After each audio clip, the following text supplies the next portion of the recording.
사랑하는 생명사랑교회 여러분, 전국의 성도 여러분, 지난 일주일 동안 평안하셨습니까? 오늘 예배에 참여하신 여러분 모두를 생명과 평화의 예수 그리스도의 이름으로 환영합니다. 오늘은 주연절 셋째 주일이고 또 우리 교단이 정한 여신도의 주일입니다.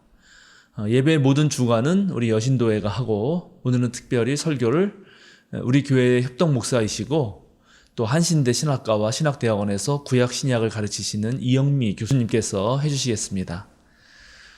이번 주 지구를 위한 환경 실천은 생태 여행을 계획합시다입니다. 하나님의 창조 세계를 찾고 만나는 일은 우리의 마음을 정화하고 또 영성의 깊이를 깊게 하는데 큰 도움이 됩니다. 여행 가는 일은 참 좋은 일인데요. 여행을 갈 때도 탄소 배출을 줄이고 또 아름다운 어떤 생명을 살리는 그런 여행을 잘 계획해서 가는 것도 좋을 것 같습니다. 오늘 오후 1시부터 재직 수련회가 있습니다. 재직들은 모두 참여해 주시기 바랍니다.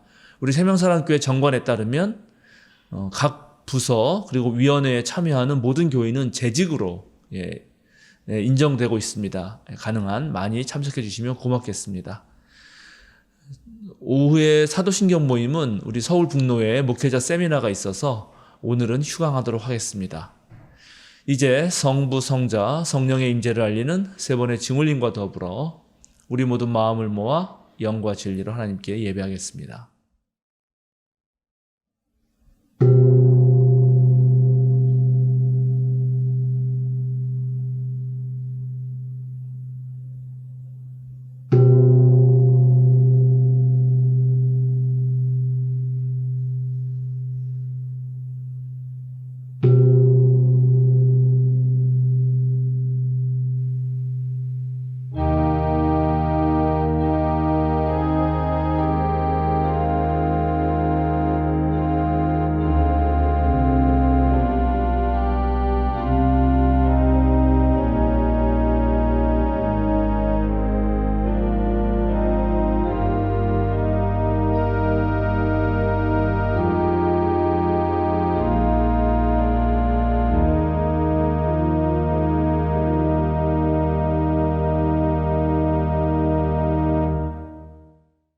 주님, 주님의 한결같은 사랑을 보여주십시오. 우리에게 주님의 구원을 베풀어 주십시오.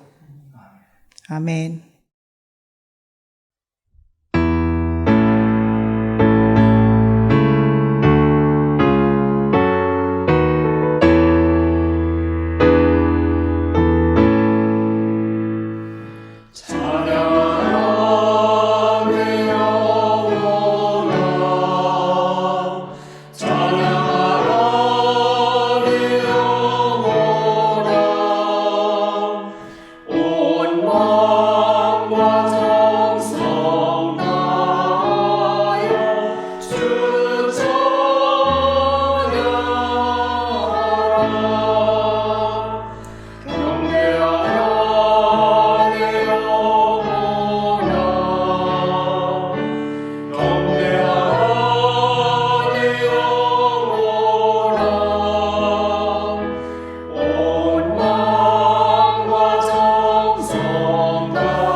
하나님이여 내 마음을 정하였사오니 내가 노래하며 나의 마음을 다하여 찬양하리로다. 비파야 수금아 깰지어다.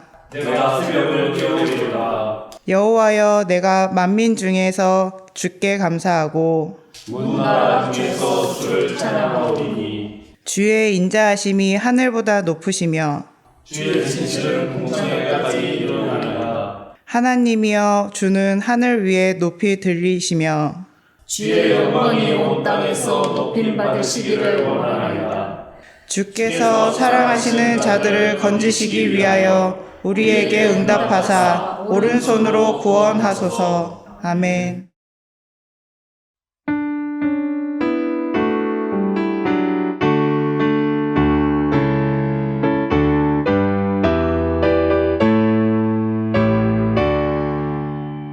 하늘에 가득 찬 영광의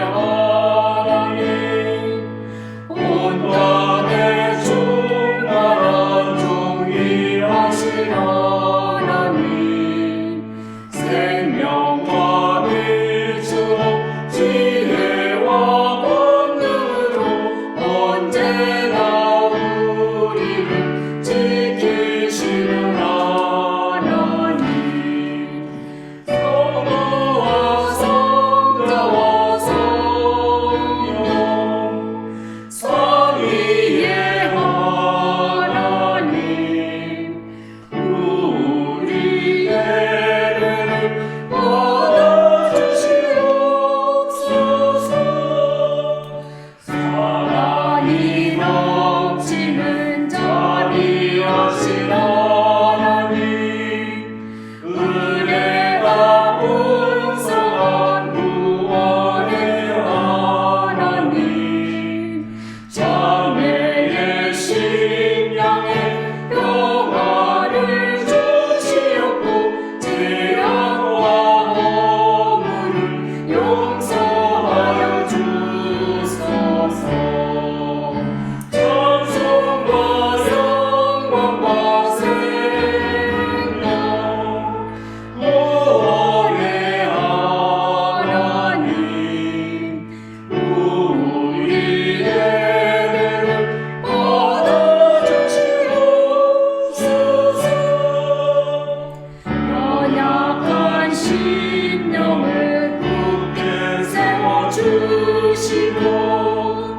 우둔한 마음을 지혜롭게 하시고 주의 뜻 받들어 참되게 살아가며 주 말씀 따라서 용감하게 하소서. 권능과 지혜와 사랑 은혜의 하나님 우리 예배를 받아주시옵소서. 주 앞에 나올 때 우리 마음 기쁘고 그 말씀 힘내어 새 희망이 솟는다. 고난도 슬픔도 이기게 하시옵고 영원에 이끌어 살아가게 하소서. 우리의 사랑과 기쁨 생명의 하나님 우리 예배를 받아주시옵소서.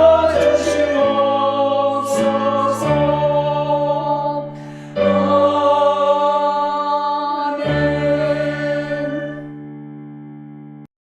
원종복 권사님의 목회 기도가 있겠습니다. 기도하시겠습니다. 새 소망으로 하늘을 열어주시는 하나님, 가난과 질병, 전쟁의 분쟁으로 혼란한 세상 가운데서도 새로운 시간을 허락하셔서 평화로운 세상을 만들어가도록 힘을 주시고 기도하게 하시는 은혜에 감사를 드립니다. 긍휼과 자비로 우리를 치유하시는 하나님, 저희가 지니고 유산으로 물려주어야 할 주님을 향한 믿음을 뒤로하고 물질적 가치와 허망한 욕심만 가득한 삶을 용서하옵소서.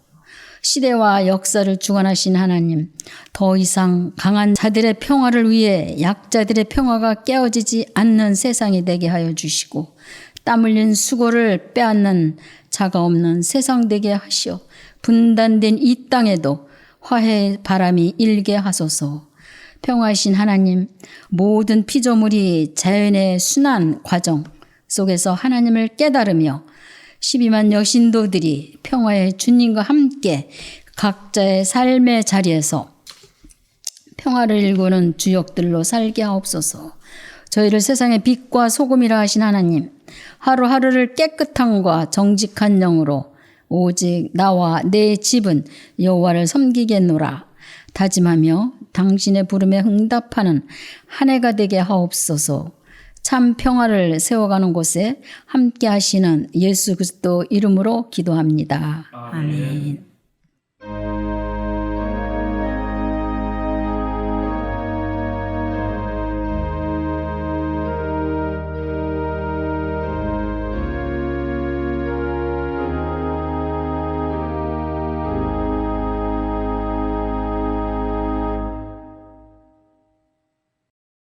주연절 셋째 주일 우리에게 주시는 성경 말씀은 이사야서 11장 1절에서 9절, 로마서 12장 1절에서 2절, 요한복음서 4장 23절에서 24절 말씀입니다. 먼저 이사야서의 말씀을 한 절씩 교독하시고 마지막 절은 함께 읽겠습니다. 이새의 줄기에서 한 싹이 나며 그 뿌리에서 한 가지가 자라서 열매를 맺는다. 주님의 영이 그에게 내오신다. 지혜와 총명의 영, 보략과 권능의 영, 지식과 주님을 경외하게 하는 영이 그에게 내오시니 그는 주님을 경외하는 것을 즐거움으로 삼는다. 그는 눈에 보이는 대로만 재판하지 않으며 귀에 들리는 대로만 판결하지 않는다. 가난한 사람들을 공의로 재판하고 세상에서 불린 사람들을 바르게 문제한다. 그가 하는 말은 몽둥이가 되어 잔인한 자를 치고 그가 내리는 선고는 사악한 자를 사형에 처한다. 그는 정의로 허리를 동여매고 성실로 그의 몸에 띠를 삼는다. 그때는 이가 어린 양과 함께 살며 표범이 새끼 염소와 함께 누우며 송아지와 새끼 사자와 살찐 짐승이 함께 풀을 뜯고 어린아이가 그것들을 이끌고 다닌다. 암소와 곰이 서로 벗이 되며 그것들의 새끼가 함께 눕고 사자가 소처럼 풀을 먹는다. 젖먹는 아이가 독사의 구멍 곁에서 장난하고 젖된 아이가 살모사의 꿀에 손을 넣는다. 다 같이 나의 거룩한 산 모든 곳에서 서로 해치거나 파괴하는 일이 없다. 물이 바다를 채우듯 주님을 아는 지식이 땅에 가득하기 때문이다. 다음은 로마서 12장 1절에서 2절 말씀을 한 절씩 교독하겠습니다. 형제 자매 여러분, 그러므로 나는 하나님의 자비하심을 힘입어 여러분에게 권합니다. 여러분의 몸을 하나님께서 기뻐하실 거룩한 산 제물로 드리십시오. 이것이 여러분이 드릴 합당한 예배입니다. 여러분은 이 시대의 풍조를 본받지 말고 마음을 새롭게 함으로 변화를 받아서 하나님의 선하시고 기뻐하시고 완전하신 뜻이 무엇인지를 분별하도록 하십시오. 마지막으로 요한복음서 4장 23절에서 24절 말씀을 한 절씩 교독하겠습니다. 참되게 예배를 드리는 사람들이 영과 진리로 아버지께 예배를 드릴 때가 온다. 지금이 바로 그때이다.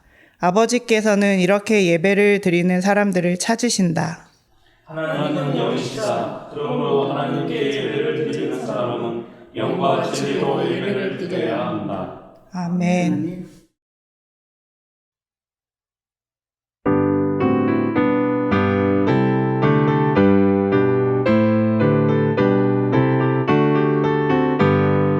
생명 진리 은혜 되신 영원하신 구세주 사람 대사 모든 인류 구원하여 주시니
이영미 목사님이 진리, 평화, 생명, 그 중에 제일은 이라는 제목으로 말씀 전해주시겠습니다. 기독교 신앙을 대표하는 성구 하나를 뽑으라고 한다면 여러분들의 선택은 무엇입니까? 저는 대표적인 구절 중 하나로 고린도전서 13장 13절을 떠올리게 됩니다. 그런즉 믿음, 소망, 사랑 이 세 가지는 항상 있을 것인데 그 중에 제일은, 헬라어로는 사실은 더 큰 것은이라고 번역이 되는 것이 맞긴 한데 그 중에 제일은 사랑이니라. 사랑장으로도 알려진 고린도전서 13장은 그 도입부인 2절에서 모든 지식을 아는 능력과 산을 옮길 만한 믿음이 있을지라도 사랑이 없으면 아무것도 아니라고 확고하게 선포할 정도로 사랑의 실천을 강조합니다. 그런데 믿음, 소망, 사랑, 그 중에 제일은 사랑이라고 하는 요 13절이 모든 상황에 고정불변의 공식처럼 적용되고 있는 기독교의 원칙인지, 아니면 믿음, 소망, 사랑 이 세 가지 중에 제일이 시대와 공동체마다 달라질 수 있는 것인지 문득 궁금해졌습니다. 스스로 던진 이 질문에 대해서 저는 여신도 주일 본문인 이사야 11장과 로마서 12장 그리고 요한복음 4장을 통해서 그 답을 여러분과 함께 찾아보고자 합니다. 방금 읽었던 이 세 본문은 108회 기장총회 주제 본문이기도 한데 저는 총회 주제위원으로 이 주제를 본문 선정하는 것부터 주제 해설을 집필하는 전 과정에 참여하였습니다. 이 총회 주제 표가 좀 길어진 데에는 연유가 좀 있습니다. 처음에 시작은 당시 부총회장이셨던 전상관 목사님이 정경련 교수님의 아드님이시기도 하거든요. 그래서인지 기장의 그 경건과 학문과 경건 요 정신을 좀 주제에 담았으면 좋겠다는 뜻을 밝히시고 그것과 함께 코로나 이후에 침체된 예배의 전통을 좀 살리고 싶다는 말씀을 하셨습니다. 이러한 것을 출발점으로 토론을 하고 있는 중에 한 분이 기장이 원래는 학문과 경건만이 아니라 학문, 경건, 선교라고 하는 세 가지 가치를 중심으로 시작했다는 말씀을 하셨습니다. 그래서 기장 선교의 그 중심 얘기를 하면 사실 저희가 평화를 놓을 수가 없죠. JPIC를 딱 떠오르실 텐데, 그리고 최근에는 기후위기가 하나의 큰 위협으로 되면서 생명이 소중한 가치로 떠오르게 되었습니다. 그러다 보니까 영과 진리로 예배하는 생명, 평화, 선교, 공동체라고 하는 이 긴 표어가 나오게 되었습니다. 좀 산만해 보일 수 있긴 한데 이번 108회 총회 주제는 진리, 생명, 평화라고 하는 그 세 단어로 압축될 수 있다고 저는 생각을 합니다. 예배와 선교 공동체인 기장교회가 이 세 가지를 성실껏 잘 실천해보자는 다짐이기도 합니다.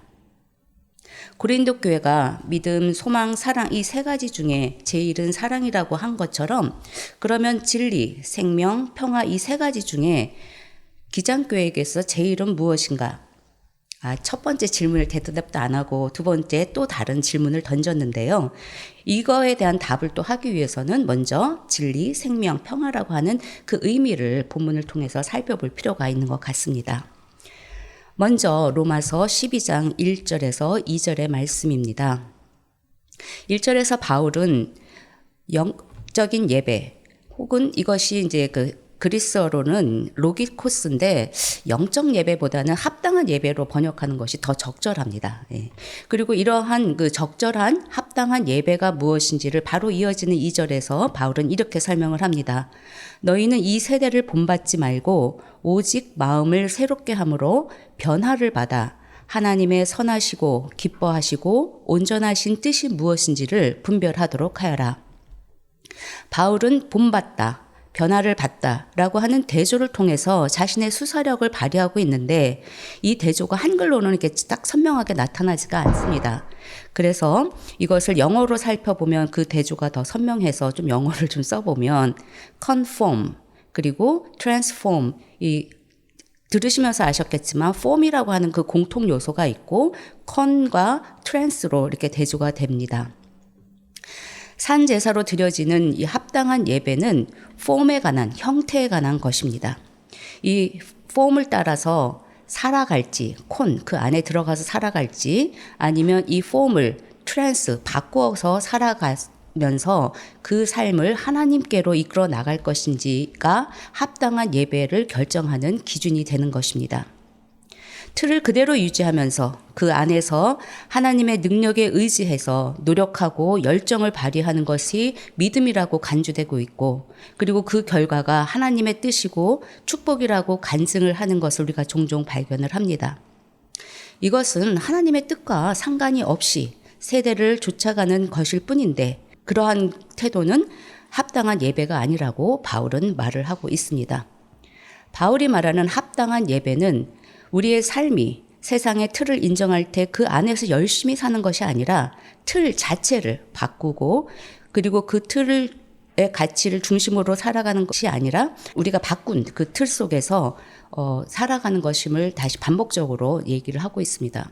그리고 바로 이어진 또 하반절에서는 이러한 변화를 어떻게 가능하게 할지에 대해서 또 추가적으로 굉장히 친절해요. 바울은 제가 보면. 이렇게 얘기를 하죠.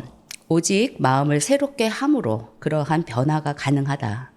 여기에서 마음으로 번역된 헬라어 누스는 지적인 능력, 그러니까 마음이라고 하게 하면 우리가 참 감성적인 이런 것들을 생각하기 쉬운데, 여기서 말하고 있는 누스는 감성적인 것보다는 지적인 능력을 뜻하고 있습니다.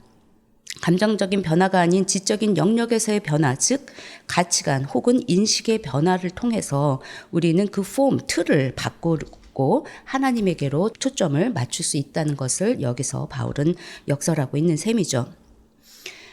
이러한 세상의 틀을 극복하고 새로운 틀을 만들어가는 그 중거점은 하나님이 선하시고 기뻐하시고 온전하신 뜻을 분별하는 그 능력을 통해서 가능하다고 하는 것이 바울의 설명입니다.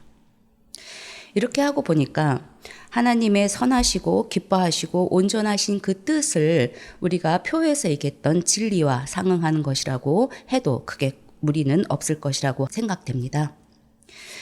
요한복음 8장 31절에서 32절에서 예수님께서는 자기를 믿는 유대인들에게 너희가 내 말에 거하면 참으로 내 제자가 되고 진리를 알 것이니 진리가 너희를 자유롭게 하리라, 이렇게 얘기를 합니다.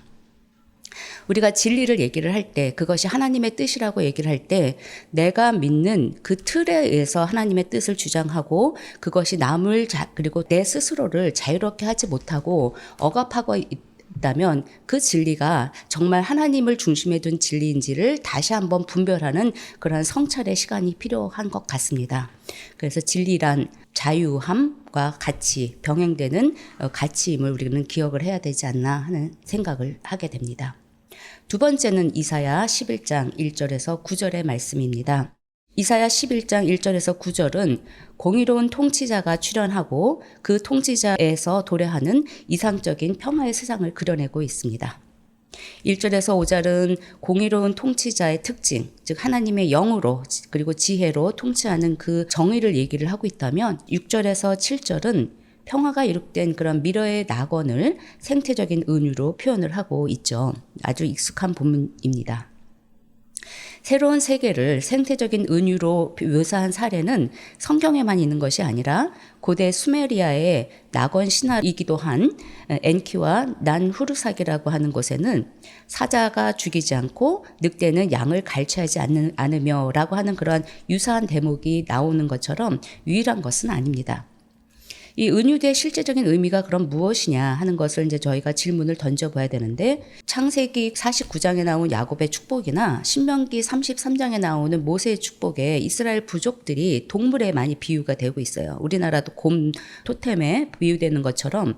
그래서 어떤 학자들은 여기서 얘기하고 있는 이 동물의 은유들이 부족 간의 내적인 조화를 얘기하는 것이다, 이렇게 얘기를 하기도 합니다. 그런데 이사야에서 다른 곳에서는 부족을 동물로 이렇게 얘기하고 있거나 이스라엘의 부족을 언급하고 있지 않기 때문에 저는 요거는 좀 설득력이 떨어지는 주장이 아닌가 생각을 하고, 오히려 히브리어 예언자들이 그 야수들을 침략 어떤 그 제국을 묘사하는 데 썼던 그 사례들이 꽤 나오거든요. 예를 들면 아모스 3장 12절에서는 적이 사마리아를 침공한 것을 사자에게 물린 양에 비유하기도 하고, 예레미야 5장 7절은 바벨론 군대를 사자, 늑대, 표범 이렇게 얘기를 하고, 이사야 자신도 5장 29절에서 아시라의 침공을 사자의 표라고 이렇게 비유하기도 하므로, 저는 이사야 11장에 나오고 있는 이 동물의 비유는 야수와 그리고 가축의 조화로운 모습을 침략자인 대제국가, 그리고 하나님의 돌봄을 받고 있는 그런 가축들인 약소국 이스라엘 사이에 전쟁이 끝난, 갈등이 끝난 국제적인 평화를 묘사하는 그런 은유라고 이해를 합니다. 근데 여기서 더 주목할 것은 이 평화의 세계를 다스리는 이상적인 지도자가 아이의 모습으로 나오고 있다는 점입니다.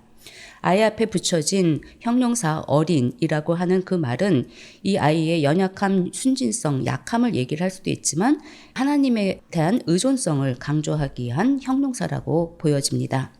이 세상의 통치자가 왕이나 군인 같은 그런 용사 같은 강력한 성인의 모습이 아니라 하나님께 의존하는 그러한 아이의 모습으로 나타나는 것은 이 통치가 인간이 아닌 온전히 하나님께 의존하는 그런 통치임을 강조하는, 그리고 그 통치는 정의가, 의가, 하나님의 의가 기준이 되는 것을 강조하는 말일 것입니다. 그리고 또 이 비유에서 뱀이 등장을 하고, 어린아이가 뱀의 굴에 손을 놓고서도 잘 놀지만 거기에 어떤 해함이 없다는 것을 얘기를 하고 있는 이 대목은, 도래할 평화의 세상은 타락의 긴장을 넘어서서 창조 세계의 회복을 묘사해주고 있습니다. 뱀과 아이의 그 사이에 나와 있는 긴장, 갈등은 창세기 3장의 타락설화에서는 이것이 적대, 긴장, 갈등이지만 여기에서는 그러한 긴장과 갈등이 해소되고 있음을 우리는 볼 수가 있습니다. 즉 여기에서 말하고 있는 평화의 세계는 팍스 로마나 혹은 팍스 아메리카라고 하는 그런 강자의 힘을 중심으로 약소국들의 아픔이 잠잠해진 거짓된 평화가 아니라 강자의 내려놓음으로 인해서 실현되는 평화, 그리고 약자가 이끄는 그런 이끌음이 실현되는 평화의 모습을 그려내고 있습니다. 그리고 이 평화는 인간의 힘이 아니라 전적으로 하나님의 능력에 의한 정의의 회복적 정의의 그런 세상이 바로 평화의 모습이라고 이사야 11장은 우리에게 얘기를 하고 있습니다. 평화는 정의와 짝을 이룰 때 참 평화의 의미를 실현할 수 있음을 이 본문을 통해서 우리는 살펴보게 됩니다. 세 번째는 요한복음입니다. 요한복음 4장의 배경을 주목해서 살펴보겠는데요. 이 이야기는 6시경, 현재에서는 낮 12시경에 해당되고 사마리아 지역의 수가 동네에 있는 우물가를 배경으로 전개됩니다. 구약 전승에서 우물가라고 하는 것은 여성의 자리예요. 여성의 자리이고, 그리고 물은 생명을 상징하는, 그래서 생명의 자리이기도 합니다. 아브라함의 종이 리브가를 만난 것도 우물가였고, 그리고 출애굽의 그 구원을 칭송하는 미리암도 물가에서, 바닷가에서 승전가를 노래했고, 모세가 십보라를 만났던 곳도 바로 우물가였습니다. 물이 귀한 장소인 이 우물가는 생명을 살리는 장소이기도 합니다. 그래서 저는 이제 이 그 요한복음 4장을 진리, 평화, 생명에서 생명과 연관을 시켜보았는데요. 요한복음 4장에서는 전형적인 어떤 여성의 자리인 우물가이긴 하지만 여러 가지 면에서 뜻밖의 장소로 묘사되고 있기도 합니다. 사마리아 지역인데 유대인이 앉아있죠. 여자의 장소인데 남자가 앉아있고, 그리고 인적이 드문 시간인데 거기에 사람이 있습니다. 이때 이 사마리아 여자는 그러한 뜻하지 않는, 기대하지 않았던 장소와 시간에 예수를 만납니다. 우리는 내 상식을 뛰어넘는 어떤 상황에 놓이게 되면 먼저 그 상황을 살피고 이해하려고 노력하기보다는 내가 가지고 있는 상식과 편견으로 그 상황을 단정하려고 하는 그런 방어 기제를 발현하게 됩니다. 이러한 편협함은 자신을 지키기 위한 하나의 노력이기도 하겠죠. 근데 사마리아 여인도 예외는 아니었습니다. 우물가에 다다라서 만난 이 한 남자가 물을 달라고 요청을 하자 그 여자는 당신은 유대인으로 어떻게 나에게 물을 달라고 합니까? 하고 대답을 합니다. 편견에 따라서 그 예수를 목마른 남자, 목마른 사람으로 보지 않고 사회적인 틀에 따라서 유대 남자로 본 결과이기도 하죠. 유대인 남자, 상종하지 않는 그룹에 속한 사람, 이러한 상식과 편견을 접어놓고 본다면 어쩌면 지금 너무 목말라서 죽을 수 있는 그러한 가련한 사람이고 그 생명을 바라봤을 때 내가 이 사람이 정말 목마름으로 물이 필요하구나 하는 것을 긍휼한 마음을 가질 수 있을 텐데 그렇지 못하고 갈등과 그리고 논쟁으로 그 다음 일이 이어지게 됩니다. 우리가 뜻밖의 만남을 했을 때 그리고 편견을 가지고 어떤 상황을 그리고 또 사람을 만났을 때 그 사람을 생명으로 바라보지 않고 사회적인 틀에 그런 어떤 프레임을 가지고 바라볼 때 우리는 그 사람의 생명의 소중함을 보는 눈을 잃어버리게 됩니다.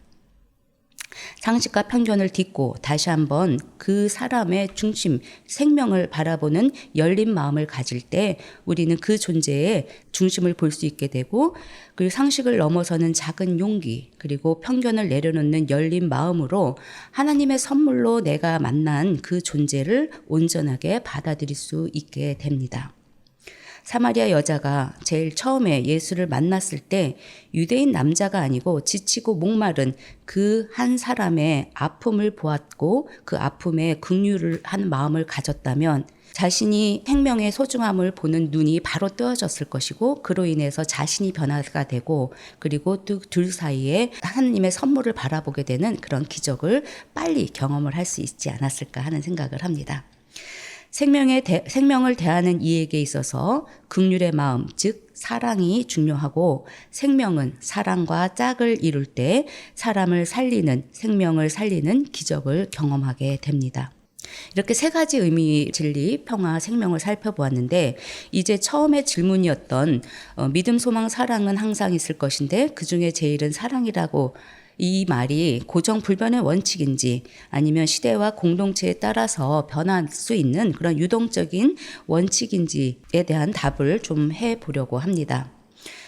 먼저 답을 얘기를 하자면 저는 이러한 세 가지의 가치, 신앙의 중요한 가치들은 항상 있을 것이지만 가장 중요한 핵심 가치는 시대와 공동체에 따라서 달라질 수 있다라고 하는 것이 첫 번째 질문의 저의 대답입니다. 이것을 진리, 평화, 생명에 비추어서 추가적으로 좀 해보자면 진리, 평화, 생명 이 세 가지는 중요하고 항상 있을 것이지만 그 중에 제일은 무엇일까? 이것을 기장교단, 여신도회 그리고 생명사랑교회 이렇게 적용을 해보고 그리고 7, 80년대 그리고 2000년대로 나눠서 보면 그 답을 좀 더 명확하게 보여줄 수 있지 않을까 생각을 하게 되었어요. 영과 진리로 예배하는 생명, 평화, 선교, 공동체라고 하는 이 주제를 내걸었던 108회 총회 때 발표한 또 다른 문서가 있습니다. 그것은 7대 문서라고 불리우고 있는 기장의 한 문서인데요. 이 문서에는 7개의 의제를 발표를 했습니다.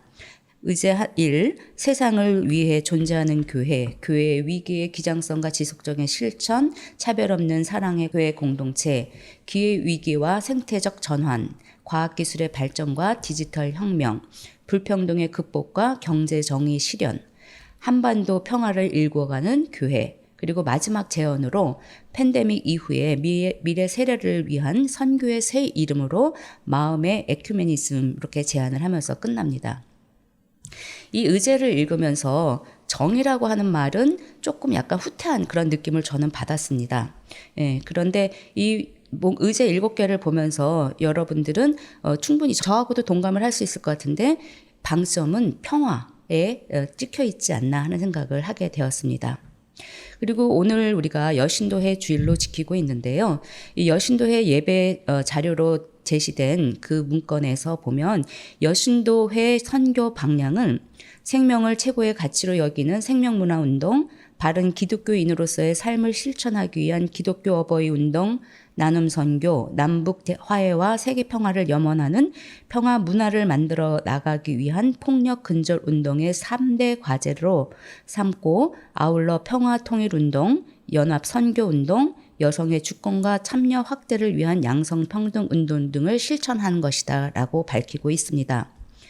저는 그 여신도회가 운영하고 있는 희년의 집 그리고 희년교회에서 협동 목사로 한 2년 정도 함께 봉사한 적이 있습니다. 그리고 이 희년의 집은 무위탁 노인이나 소년소녀 가장 그리고 방치된 어린이들을 위한 그런 복지 활동을 하고 있는 센터이기도 하고 그 실직 가정이나 어려운 이웃들을 위해서 김장을 만들어서 나누는 등의 활동을 하고 있습니다.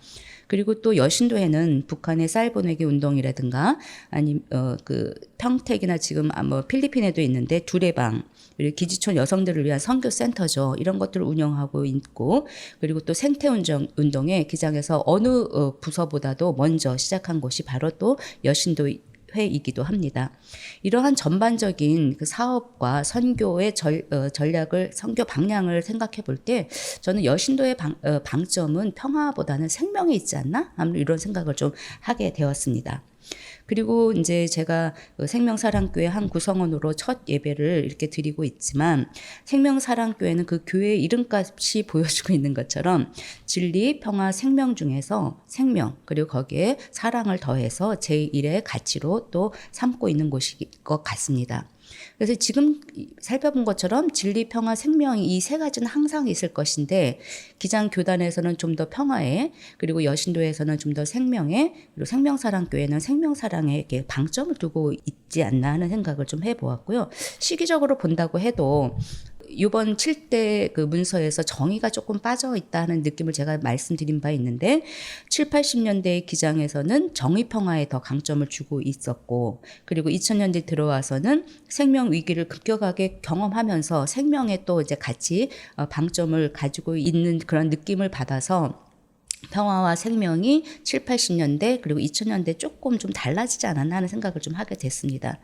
물론 이 세 가지는 항상 있지만 그 중에 더 큰 것은 시대에 따라서 또 공동체의 방향에 따라서 그러니까 지향하는 방향에 따라서 다소 변하는 것 같습니다. 설교를 마무리하면서 저는 이제 제가 제시했던 설교의 제목에 점점점으로 된 그 빈칸에 대한 답을 채워 나가면서 마치려고 합니다. 진리, 평화, 생명 이 세 가지는 항상 있을 것인데 그 중에 제일은 땡땡땡이다. 여러분들은 거기 땡땡땡에 무엇을 넣으시렵니까? 저는 지금 읽지는 않았지만 제 108회 총회의 본문이기도 한 시편 85편을 들어서 저의 대답을 이렇게 하고 싶습니다. 진리, 평화, 생명 이 세 가지는 항상 있을 것인데 그 중에 제일은 조화이다. 시편 85편 7절부터 13절이 총회 본문이긴 하지만 10절과 11절에 이렇게 시인은 노래하고 있습니다. 인애와 진리가 같이 만나고 의와 화평이 서로 입을 맞추었으며 진리는 땅에서 솟아나고 의는 하늘에서 굽어보는도다. 하나님의 구원을 이루는 데 필요한 네 가지의 요소들, 인애, 즉 사랑이죠. 진리, 정의, 화평 이렇게 제시를 하고 있는데 이러한 네 개의 요소들이 각각이 아니라 서로 조화를 이루고 만나는 그러한 조화를 시편 기자는 강조하고 있습니다. 이 조화로운 모습은 하나님과 인간의 조화로 인간과 땅의 조화로 그리고 이 생태계 전체적인 조화로 이 13절에 마무리되고 있습니다. 설교를 마무리합니다. 진리를 주장할 때 그 진리가 타인을 구속하고 자기만 옳다고 주장하는 그런 상대에 대한 혐오로 간다면 그것은 진리와 사랑이 입맞춤을 하지 못하는 결과일 것입니다. 정의가 없는 평화가 있다면 그것은 거짓 평화일 것입니다. 생명을 사랑의 마음으로 들여다보지 못할 때 우리는 아픈 곳이 생상이 중심이 되어서 모든 하나님의 생명을 살려내야 되는 우리의 그러한 긍휼의 사명을 잊게 될 것입니다.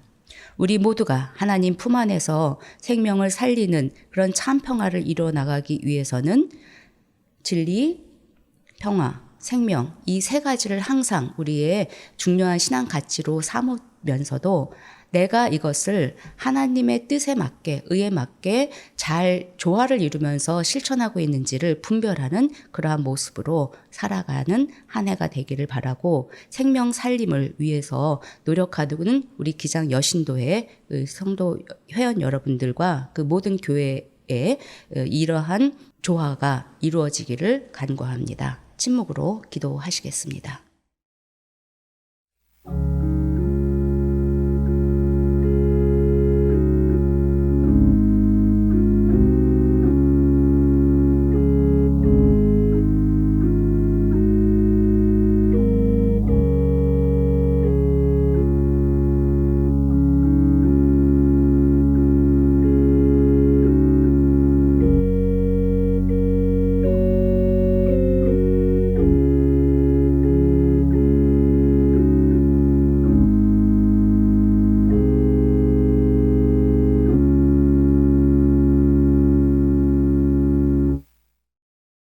우리 다 함께 생명사랑 신앙 고백문으로 우리의 신앙을 고백하겠습니다.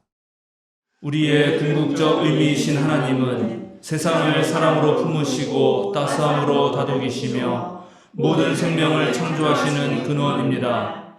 참 인간으로 하나님과 일치를 이루신 예수님은 흔들림 없는 사랑의 나라를 꿈꾸게 하시고 그 꿈을 지금 여기에서 누릴 수 있게 하시는 희망이며 우리가 이루어갈 구원의 기준입니다.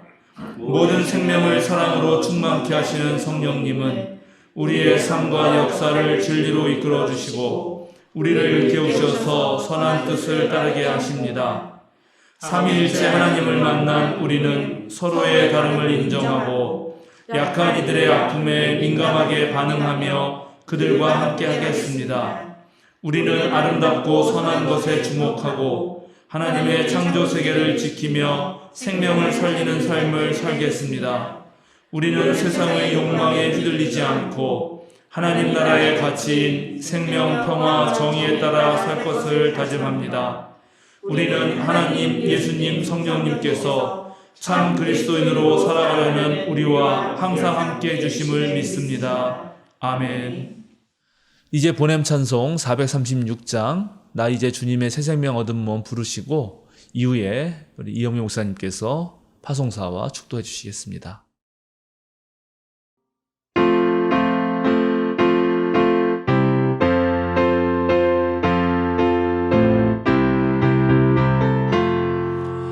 나 이제 주님의 새 생명 얻은 몸 옛 것은 지나고 새 사람이로다 그 생명 내 맘에 강같이 흐르고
사랑하는 생명사랑교우 여러분, 그리고 전국의 성도 여러분, 어깨를 쭉 펴고 똑바로 서십시오. 세상으로 당당하게 그리고 힘차게 걸어 나가십시오. 자유인으로 사십시오. 세상이 믿는 돈이나 권력이 아닌 하나님을 신뢰하는 삶이 무엇인지를 보여줍시다. 절망 가득한 세상 속에서 하나님을 신뢰하는 이들의 희망의 몸짓을 보여줍시다. 생명의 근원이시며 생명을 그 자체로 축복하시는 창조주 하나님의 사랑과 아픈 곳의 중심에서 병든 자를 치유하시며 높은 자를 내리시고 낮은 자를 높이시는 십자가 사랑과 부활의 신비를 보여주신 그리스도의 은혜와 내가 만든 형태 속에 안주하려는 우리 안의 이기심과 게으름을 딛고 세상으로 나아가 하나님의 의를 전하도록 토닥이고 이끄시는 성령의 감화 감동하심이 이 땅의 정의와 평화, 생명 살림에 힘쓰는 기장의 전국 여신도회와 생명사랑교회 교우들과 그들이 만나는 모든 생명체 위에 지금부터 영원까지 함께하기를 축원합니다. 아멘.